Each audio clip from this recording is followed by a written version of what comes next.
हरियाणा में सीटी एग्जाम आज सुबह से ही बस स्टैंड पर भीड़ लगी है। परीक्षा के चलते हरियाणा में सभी स्कूल बंद रहेंगे। सुबह 7:30 बजे से परीक्षार्थी की एंट्री होगी।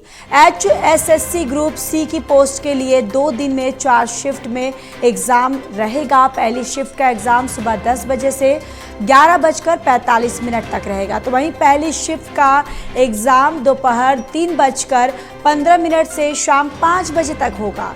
सीटी की परीक्षा में 13 लाख से अधिक परीक्षार्थी परीक्षा देंगे। परीक्षार्थियों को परीक्षा केंद्र तक लाने के लिए बसों का इंतजाम किया गया है। 9,200 बसों के अलावा निजी बसों परीक्षा केंद्र में रहेंगी और विपक्ष को सीटी परीक्षा में पेपर लीक होने की आशंका सता रही है। तो आज से सीटी एग्जाम शुरू हो गया है और इसी के तहत हरियाणा में पूरी तरह से इस एग्ज़ाम को लेकर तैयारियां जो है वो कर ली गई हैं। परीक्षा के चलते हरियाणा में जो सभी स्कूल है वो बंद रहेंगे। सुबह 7:30 बजे से ही परीक्षार्थी की एंट्री होगी और HSSC ग्रुप सी की पोस्ट के लिए 2 दिन में 4 शिफ्ट में ये एग्ज़ाम होगा, जहां पहली शिफ्ट का एग्ज़ाम 10 बजे से 11:45 पर होगा और वही अगर बात करें दूसरी शिफ्ट का तो एग्ज़ाम जो है वो 3:15 से शाम 5 बजे तक चलेगा। सीटी की परीक्षा में 13 लाख से अधिक परीक्षार्थी परीक्षा देंगे, जहां परीक्षार्थियों की परीक्षा केंद्रों तक लाने के लिए बसों का इंतजाम किया गया है। इसके साथ ही 9,200 बसों के अलावा निजी बसें जो है वो भी परीक्षा केंद्र पर हैं। विपक्ष को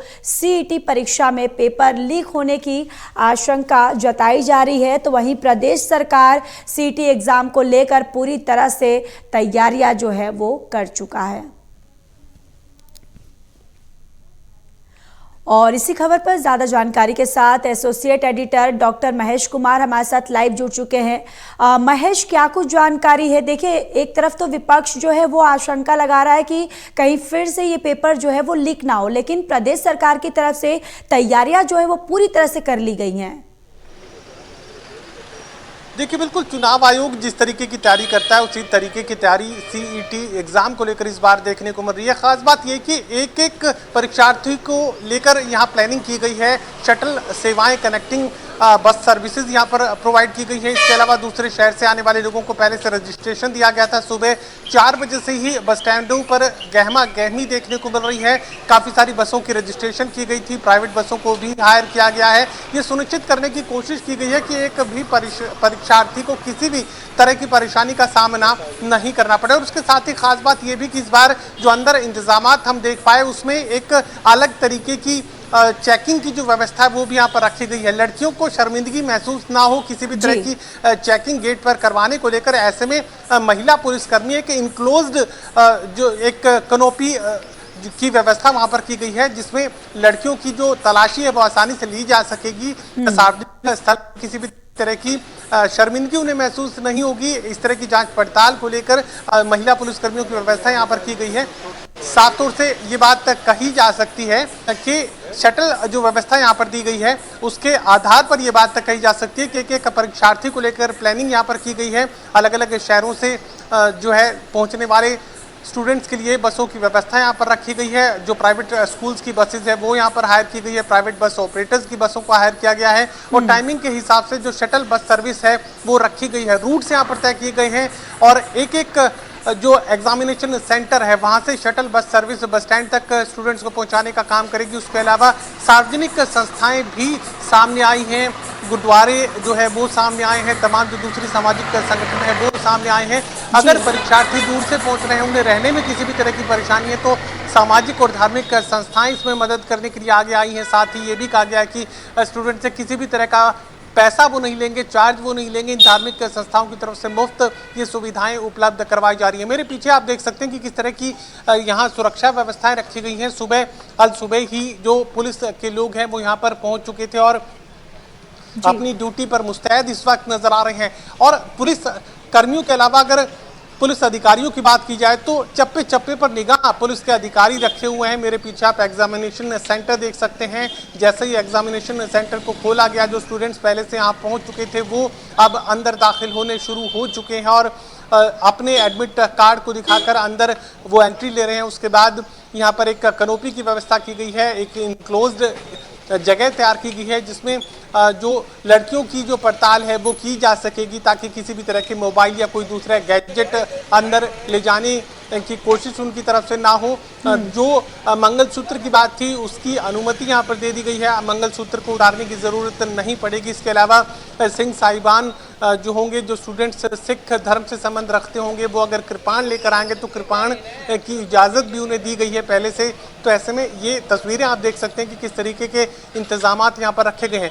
कह सकता हूँ कि नायब सरकार ने यहाँ हर संभव प्रयास किया है कि स्टूडेंट्स को किसी भी तरह की निराशा का सामना नहीं करना पड़े, और इंतजामात के लिहाज से जो विपक्ष हर बार दावे करता था कि पेपर लीक होता है और हज़ारों स्टूडेंट्स को बड़ी परेशानी का सामना करना पड़ता है, हर एक परेशानी से बचाने की कोशिश नायब सरकार की तरफ से इस बार की गई है। हज़ारों के जो ट्रांसपोर्ट, हज़ारों बसों की जो व्यवस्था है वो यहाँ पर रखी गई है पूरे हरियाणा प्रदेश को लेकर, और हिसार के इंतजामात आप देख सकते हैं कि किस तरीके से यहाँ पर रखे गए हैं। जी बिल्कुल महेश, जिस तरीके से आप बता रहे हैं, यानी प्रदेश सरकार की तरफ से, स्वयं मुख्यमंत्री नायब सिंह सैनी की तरफ से जो व्यवस्था है वो पूरी तरह से दुरुस्त कर ली गई है, पूरी तरह से यहाँ पर कर ली गई है। लेकिन महेश देखिए, ये समझाइए, जो ये HSSC ग्रुप C की जो पोस्ट के लिए 2 दिन में ये 4 शिफ्ट में ये एग्ज़ाम होंगे, ये शिफ्ट वाइज कैसे होंगे और कौन कौन से ऐसे टाइमिंग होगी इनकी?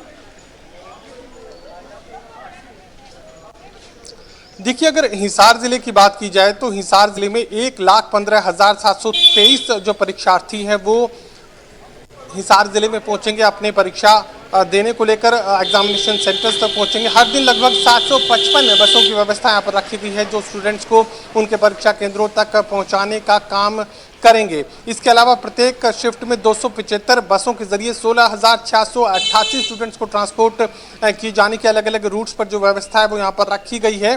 तो साफ तौर से जो सुबह 6 बजे से ये जो शटल बस सेवा है ये शुरू कर दी जाएगी। अभी जो शिफ्ट है वो सुबह 10 बजे से शुरू होने वाली है, इसके बाद शिफ्ट भी जाएगी। तो 2 दिनों तक ये जो व्यवस्थाएं हैं बनी रहेंगी और लगातार स्टूडेंट्स को उनके परीक्षा केंद्रों तक पहुंचाने की कोशिश ट्रांसपोर्ट डिपार्टमेंट की तरफ से भी होगी। पुलिस अधिकारी इस पर निगाह रखे हुए हैं, प्रशासनिक अधिकारी पूरी तरह मुस्तैद नजर आ रहे हैं। तो हर संभव प्रयास इस बार किया जा रहा है कि स्टूडेंट्स को परेशानियों से बचाए रखा जा सके और सरकार इसे एक उपलब्धि के तौर पर जाहिर कर पाए।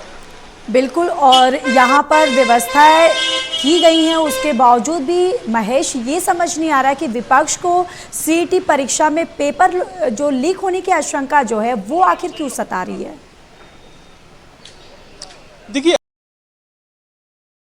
देखने को मिली थी करीब जिस तरीके से रणदीप सुरजेवाला दावा करते हैं कि 22 से 25 जो एग्जाम्स है वो लीक हो चुके हैं। इसमें नीट तक की परीक्षा को पिछली बार शामिल किया गया था कि कोई भी परीक्षा सरकार ऐसी नहीं है जिसे बिना पेपर लीक के सरकार करवा पाने में सक्षम हुई हो। इसके अलावा अगर कुछ भर्तियों की परीक्षाएं हुई भी तो वो कोर्ट में चैलेंज कर दी गई, उसमें भी खामियां गिनवाई गई। तो ऐसे में यहाँ सरकार को एक बैकफुट की स्थिति का सामना करना पड़ रहा था। विपक्ष हर एग्जाम को लेकर ये बात कहा करता था कि पहले तो एग्जाम गलत सेट किया गया है और एग्जाम जो सेट किया गया उसके बाद पेपर लीक हो गया और स्टूडेंट्स को, हजारों स्टूडेंट्स को परेशानियों का सामना करना पड़ा। दूसरे शहरों तक पहुंचने में, एग्जामिनेशन सेंटर्स के भीतर दाखिल होने में स्टूडेंट्स को ज़बरदस्त परेशानियों का सामना करना पड़ रहा था। तो अतीत के पन्नों को आधार बनाकर यहाँ विपक्ष सरकार पर लगातार हमलावर है। यही वजह है कि हरियाणा प्रदेश के DGP इस पूरे एग्जाम पर अपनी नज़र रखे हुए हैं और